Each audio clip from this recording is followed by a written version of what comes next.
V rámci rozvoje mapového portálu si společnost Témapy připravila pro své uživatele novinku, která přispívá ke komfortnější práci s mapou a zjednodušení sdílení informací s kolegy a občany.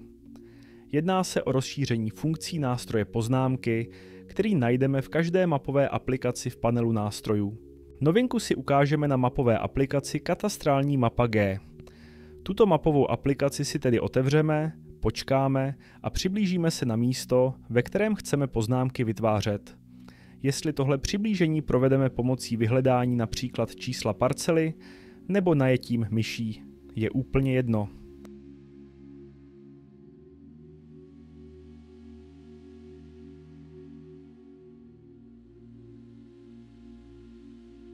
Nástroj poznámky najdeme, jak už bylo zmíněno, v panelu nástrojů, který se nachází v pravém horním rohu mapového okna. Nástroj si tedy kliknutím na tlačítko spustíme a již na první pohled vidíme, že se rozšířily možnosti typu poznámek, které lze do mapy umisťovat. Jedná se o bodové poznámky, liniové poznámky, polygonové, kružnici a umístění textu bez grafiky. Nejdříve si ukážeme umístění bodové poznámky. Klikneme si tedy na umístění bodů a v tuto chvíli opět vidíme, že možnosti tohoto nástroje se značně rozšířily. Kromě toho, že se rozšířila paleta barev poznámky, můžeme nastavovat u plošných poznámek průhlednost výplně a u liniových a plošných poznámek tloušťku samotné čáry nebo obvodové čáry. Dále, pokud chceme poznámku doplnit nějakým textem, tak tento text umístíme do pole popisek a zvolíme velikost písma, kterým se má tato poznámka o text doplnit. U liniových poznámek může být praktické doplnit linii o šipku na začátku a na konci, například chceme-li poznámkou označit rozměry objektu, které můžeme také přímo vypsat. Dále je možné se přichytávat i na poznámky, které již máme umístěné.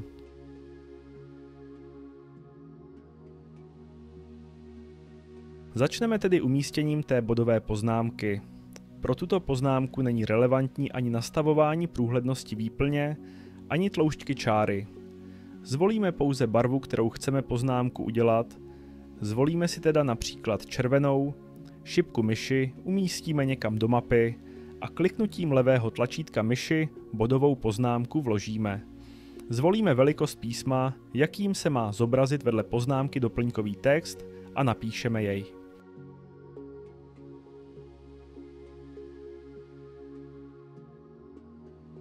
Nyní vidíme, že v horní části tohoto panelu se nám objevilo upozornění. Pozor na neuložené poznámky.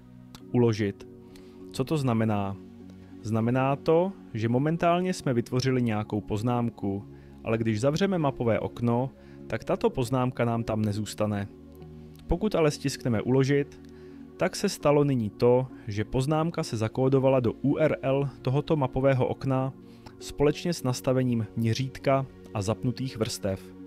Pokud já si tohle URL uložím, případně tohle URL pošlu kolegovi, který má stejná práva k této aplikaci jako já, a on si na tohle URL klikne, tak se mu zobrazí přesně to, co jsem viděl já.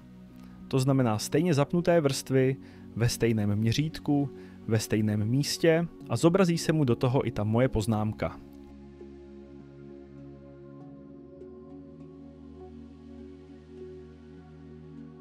Další možností poznámky je vložení linie.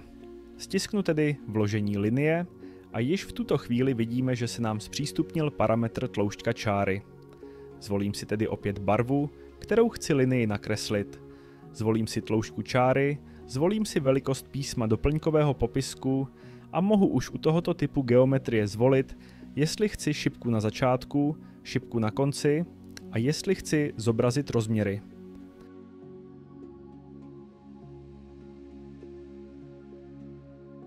Liniovou poznámku kreslíme tak, že klikáme levým tlačítkem myši a tím volíme lomové body čáry, dvojklikem levého tlačítka myši potom kresbu ukončíme.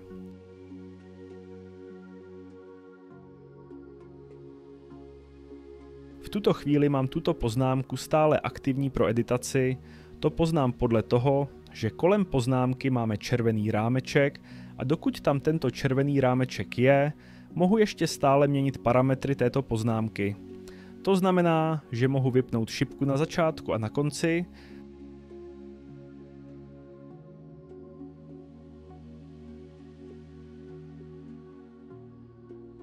mohu doplnit ten popisek, který se mi teď zobrazil.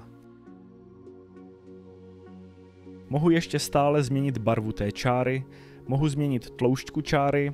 V moment, kdy jsem s poznámkou spokojený, opět stisknu uložit a poznámka se mě opět zakódovala do URL tohoto mapového okna.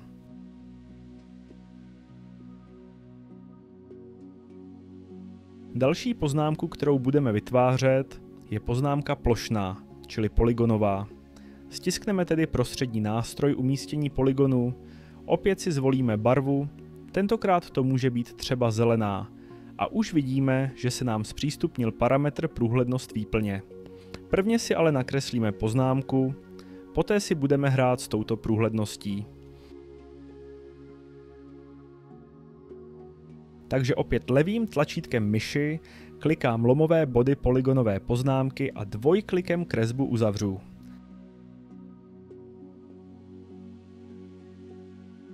Vrátíme se teď k průhlednosti výplně, kdy posunem doleva výplň více zprůhledním, posunem doprava ji více zneprůhledním.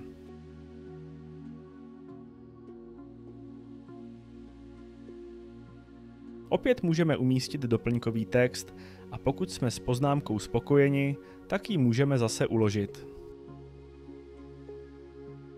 Další variantou umístění grafické poznámky je kružnice. Opět zvolíme barvu, tentokrát třeba modrou, průhlednost výplně, tloušťku čáry, doplňkový text a kliknutím do mapy začneme vytvářet kružnici.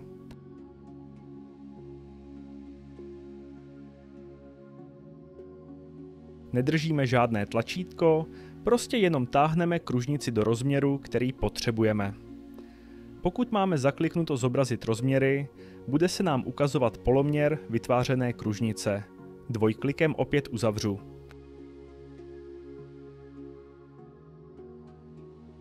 Pokud jsme s poznámkou spokojeni, můžeme stisknout uložit.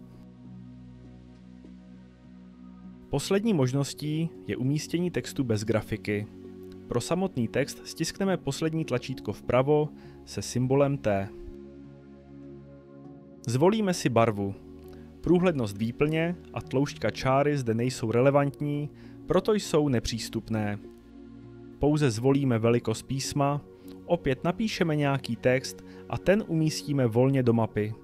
Tento text následně můžeme různě otáčet tak, aby se nám s mapou dobře pracovalo.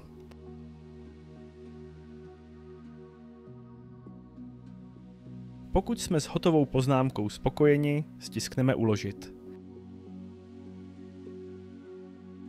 Můžeme si všimnout jedné zajímavé věci, a to, že u tlačítka poznámky v nástrojích se nám zobrazuje 5. Ta nám značí, že máme v mapě 5 aktivních poznámek. Nyní pokud máme tento nástroj aktivní, můžeme se k některým poznámkám vrátit a případně je upravit nebo smazat. To provedeme tak, že najedeme na poznámku, klikneme si na ni a již vidíte, že se nám kolem této poznámky opět vytvořil červený rámeček. V tuto chvíli můžu upravovat parametry poznámky, případně vybranou poznámku smazat a poznámka nám zmizela. V tomto případě pozor, i poté, co jsme poznámku smazali, je potřeba stisknout uložit.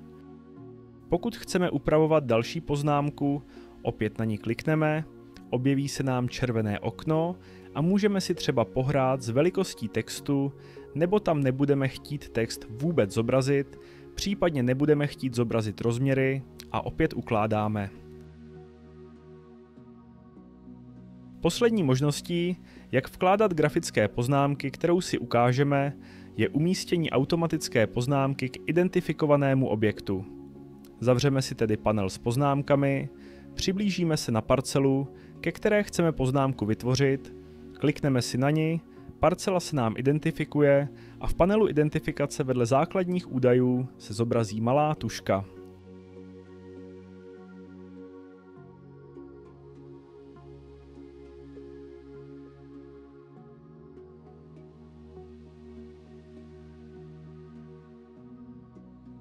Na tuto tužku pokud klikneme, tak se na vybraný objekt poznámka automaticky umístí a uloží do poznámek. Zde, protože jsme neměli zapnutou možnost zobrazení rozměrů, se nám parcela pouze vybarvila, ale ve chvíli, kdy u plošných poznámek máme zobrazení rozměrů zapnuté a klikneme si například zde na tuto parcelu, tak se nám kolem parcely objeví kóty, které jsou vždy od lomového bodu a uprostřed se nám pak zobrazí plocha neboli výměra této poznámky a obvod této poznámky.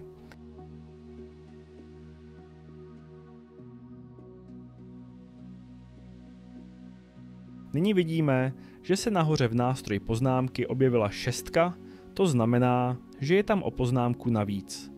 Pokud si nyní chci tuto poznámku upravit, tak bych si na ní zase kliknul a můžu si třeba u této poznámky zobrazit a doplnit nějaký popisek, upravit parametry zobrazení a tak dále. Z praktické ukázky je to nyní asi vše, co se týká této novinky. Věříme, že vám rozšíření tohoto nástroje umožní pracovat s mapou opět o něco komfortněji a budou se vám lépe sdílet informace s vašimi kolegy či občany. Praktickým příkladem použití této funkcionality je například označování parcel určených k prodeji či pronájmu, případně parcel, u kterých je potřeba občanům sdělit nějakou změnu či nějakou jinou informaci.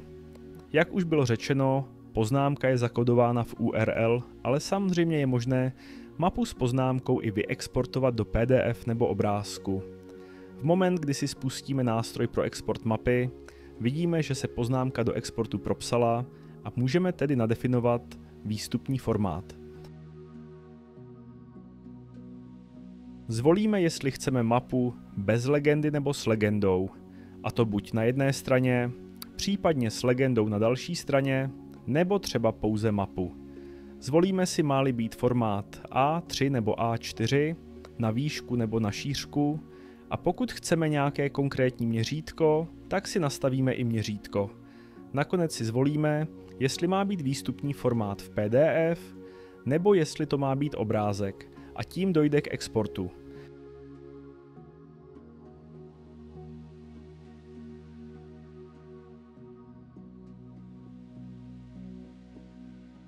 Tuto funkcionalitu naleznete i ve všech dalších mapových aplikacích, které v rámci vašeho portálu používáte, v tomto příkladě například mapa komunikací, mapa vodovodu a kanalizací, technická mapa či mapa zeleně.